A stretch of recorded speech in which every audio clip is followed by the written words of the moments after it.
Increasingly, I've been designated by people as an example of quote-unquote dark woke. So I wanted to kind of clear up some misconceptions about what dark woke is. For whatever it is. Now, I think it is important. I think it's going to be something that is really one of the only alternatives to the way things are currently going. But what a lot of people think of when they think of dark woke is just edginess. That's not really what I'm talking about here. Like, it doesn't just mean, you can call people retarded. You can, but, that's principle number one. Dark woke is focused around basically making the decisions that will help everyone the most, regardless of if they want them. An example of this would be taking someone who, let's say, turned 17 with an extensive juvenile record of committing crimes against just the general public, and basically giving them a choice between, oh yeah, you're going to jail for 50 years, or joining the military, something that more or less forces them to get some kind of structure and discipline. Now, they're not going to want to do this. They're not going to join the army unless, or whatever branch you want to say, unless you force them to. The problem with this is that so many people are not willing to engage in anything that will improve them or make them better or more functional human beings. And when you come to people who have been failed by their parents, have not been raised with any kind of expectations or any kind of, drive or consequences or standards or anything, really just kind of failed by the system, but mainly failed by their parents. And they're 15-year-olds carjacking people. They need some kind of form of external discipline. And something that would provide that would be, you can't really mandatorily conscript people anymore for a great number of reasons, but creating a situation where making them an offer they couldn't refuse. You serve 6 years in the Navy, or you go to jail for 50. Have fun in the Navy, buddy. But sometimes people need to be broken down to the most base level person much, and then rebuilt in a structured form. And that's a far more humane, far more practical, far more functional option than incarceration, and I think it would work in a lot of cases. But, you can't be like, oh, but he says he doesn't want to. Too bad. You're joining the Navy, buddy. Principle number 2. Tough love. An example that springs to mind here is, the Taliban rehab. If you ever wondered why the Taliban, yes, that Taliban, was able to achieve a rehab success rate of better than we can, it's because what they do is they basically take people who are addicted to morphine or heroin or, opium, and then just sort of chain them up and don't let them leave, and then don't let them leave for a while after they detox. Kind of makes sense. Principle number 3.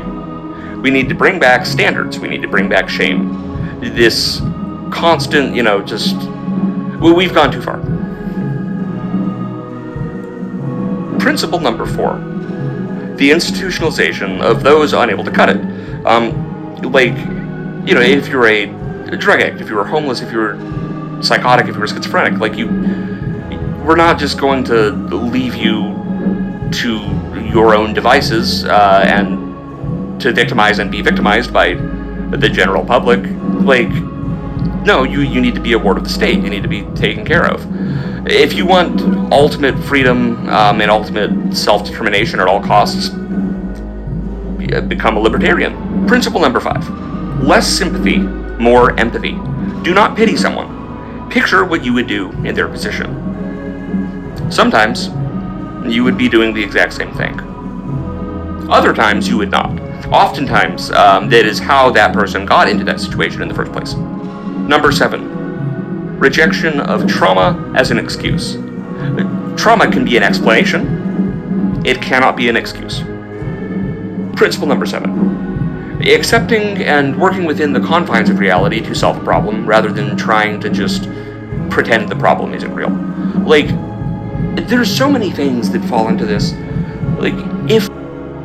Number 8. Do not become emotionally invested in ideas. If something isn't working, do something else. You can't just be like, no, but like I didn't get to, but in my mind it works. No.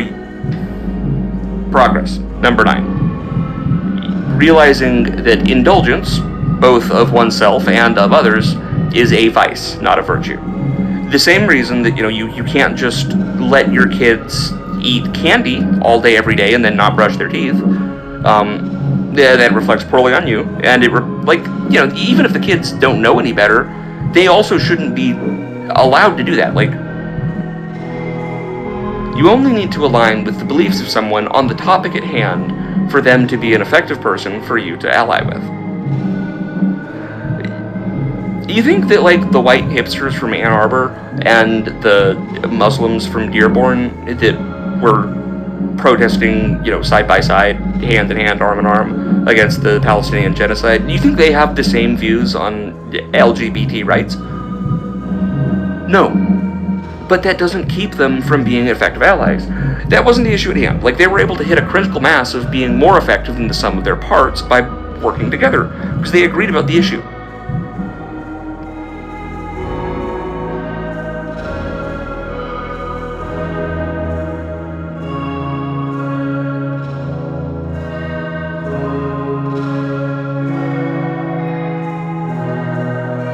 Principle number 11. Focusing on building and fixing rather than burning and tearing down.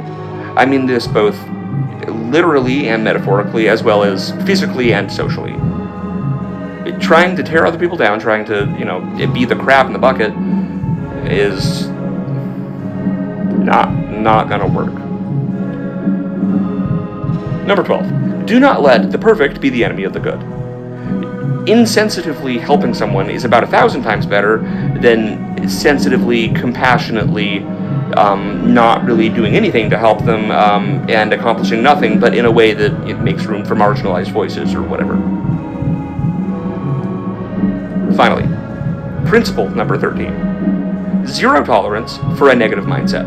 Like, if someone only ever brings up concerns or objections or problems or, worries or things that might go wrong, like, cut them the fuck loose. They are a loser. They're someone who's going to just at best be dead weight and at worst actively sabotage you. They're going to drag you down. Like, if all someone has are concerns, it's not even helpful to hear them. The reason for this is that, like, concerns are only helpful if they're the things that surface above the kind of baseline level, things that have a special level of things that are especially concerning. But if you just hear all the concerns, that's just baseline worry. It doesn't help. Cut them loose. Me right, I creep at night. Posse deep is how I creep. Me right on the creep with that fucking side out.